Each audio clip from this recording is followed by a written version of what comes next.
dessas vantagens e desvantagens. De um sobre o outro, né? Isso. Vamos falar. Bom, o que você tem na monarquia que é bom, é positivo? Primeiro é todas essas referências históricas.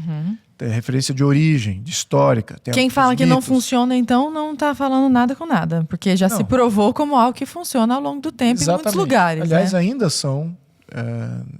existem monarquias, não parecem estar em processo decadente, apesar de que você tem momentos de preocupação muito graves agora, mas eu posso dizer que até pode ser uma oportunidade de resgate. E sobretudo na Europa, começando na Europa, aqui também, Brasil, eu vejo isso como sendo... Porque é um resgate social, acima de tudo.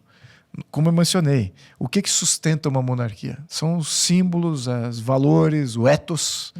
E aqui o nosso ethos não é esse. Nosso ethos não é monárquico.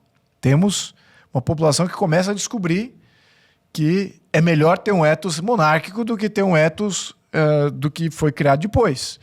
De corrupção, de devaneio, de terra de ninguém, de tudo mais. Apesar de que você não pode voltar para o passado, você tem que sempre agregar. Então, você tem que fazer sínteses, né? E eu acho que essa síntese que a gente ainda vai descobrir. Mas o movimento social que viabiliza uma monarquia, ele existe, é limitado, é pequeno, está crescendo espontaneamente. Eu acho que ele vai crescer muito mais. A gente ainda vai ter um momento de reconciliação aí com a nossa história, a nossa fundação, porque essa é a nossa fundação real. A gente não consegue olhar para trás e falar assim, eu quero um outro pai e outra mãe. Né? Não adianta. Você tem que valorizar seu pai e sua mãe pelo que eles foram, que eles entregaram, e é isso. Disso você constrói, em paz. Você tem que estar em paz com o teu passado para construir o futuro. Quais outras vantagens? Então as vantagens é o seguinte, as vantagens são, primeiro que você tem referências simbólicas, mitológicas, históricas, morais e de missão. Isso é que são importantes isso aí. Em termos sociais, né? Você dá um esteio natural para a sociedade se calcar. Fala assim, ok, temos isso aqui. Mas você também tem outras coisas que são de impacto político direto. Ou seja, você tem estabilidade, a continuidade e você tem a identidade, que é fundamental. Essas três coisas que você cria uma percepção de que, ok, o jogo pode variar, mas temos âncoras importantes aqui para previsibilidade, né? Previsibilidade, você sabe o que vai acontecer, exatamente. mais ou menos. O custo também é bem menor, né? E essa questão de identidade está vinculado com a legitimidade. Né? Porque o que dá legitimidade a um governo no modelo republicano é o voto. Né? O voto é muito pouco. O voto é muito limitado, é muito efêmero, ele é vulnerável.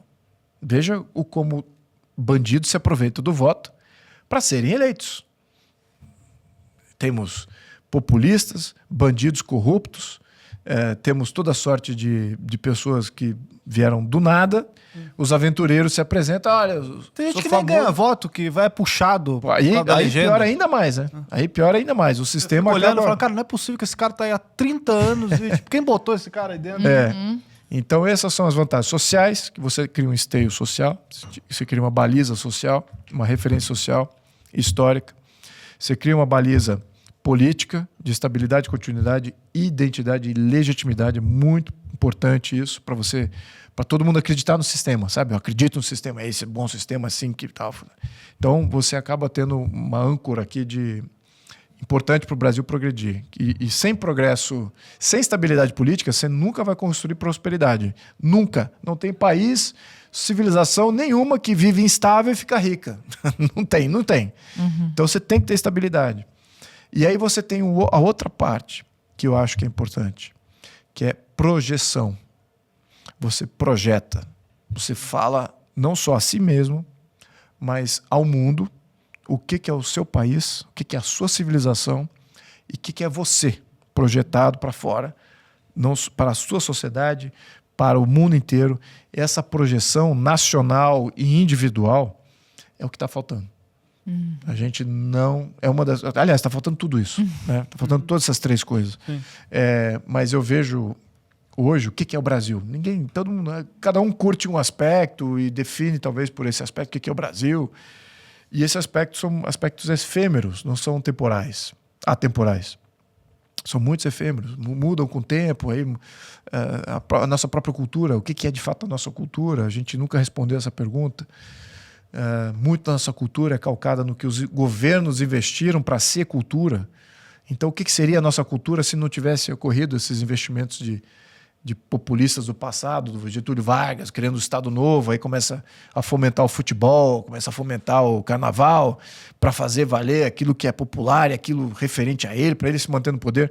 E a gente vive rescaldo disso. Então, a nossa cultura é essa mesmo? O que existia antes, né, que era mais natural e que talvez tenha sido sufocado por essas interferências? Então, eu acho que a gente perdeu completamente o rumo nesses 3 aspectos com o sistema republicano. E não há como você tem um velho, acho que foi, não sei se foi Washington ou Jefferson que falava que o país construído pela espada, nada brota no país que é arado pela espada, alguma coisa assim. Né? Que no fundo foi isso, né? Foi um golpe republicano pela espada, República da Espada, e teve que matar brasileiro para fazer a República, né? Se tivesse feito um combate externo, ok, mas a questão é que matou os próprios povos para você instaurar um novo regime. Já perdeu legitimidade desde o primeiro passo. Então, quando você não tem legitimidade, você nunca encontra a tua fórmula, quem é o seu pai, a sua referência de pai e mãe, referência de família, de origem, não tem esteio, né? Não tem esteio, não tem base. Então é isso que eu acho que o brasileiro sempre desejou. Por mais que ele seja orgulhoso de ser brasileiro, eu vejo isso. O brasileiro, ele é orgulhoso, ele gosta do Brasil, ele gosta da terra dele, ele gosta de ser brasileiro, ele gosta da língua portuguesa, ele gosta da fé que ele pratica, do jeito dele, mas ele é muito inseguro. Ele não tem aquela confiança que as grandes civilizações precisam para se formarem como grandes civilizações. Síndrome de vira-lata. É isso que eu falo agora. Daí esse paradoxo. Ele tem orgulho, mas ao mesmo tempo ele é meio cachorro vira-lata. É um paradoxo isso. Mas acho também por não conhecer a própria história. Exato. Os americanos, eles fazem vem. musical até do Hamilton. Pô, você sabe quem foram os pais fundadores aqui? Ninguém sabe quem foi Bonifácio, por exemplo. O que fez a Princesa Isabel, sabe? É isso. São pessoas, olha, já digo de antemão, são pessoas imperfeitas, mas que fizeram atos extraordinários e que você não repete. Você não repete a fundação de um país. Você não repete refazer uma nação ou fazer uma nação nova. Isso não acontece mais. É o que é, gente. Então, ou você valoriza aquilo, e de fato temos muito a valorizar, mas assim, comparado com a história que ocorre nos demais países, a nossa história é maravilhosa. Nossa história é realmente de uma entrega absoluta, porque o ethos da época era esse. Era realmente, você fala, não, mas é corrupto que nem hoje. Não era corrupto que nem hoje.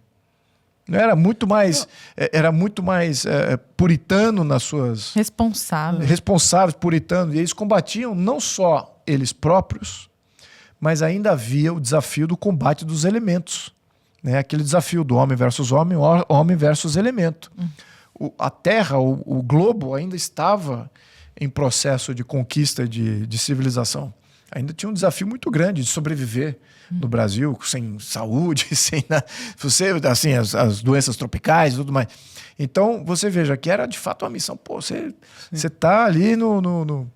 A gente vê isso muito bem na última cruzada, né? O lance todo do descobrimento, de você ir não buscar só um pau-brasa vermelhinho, né? Que você não era para buscar vida e tal.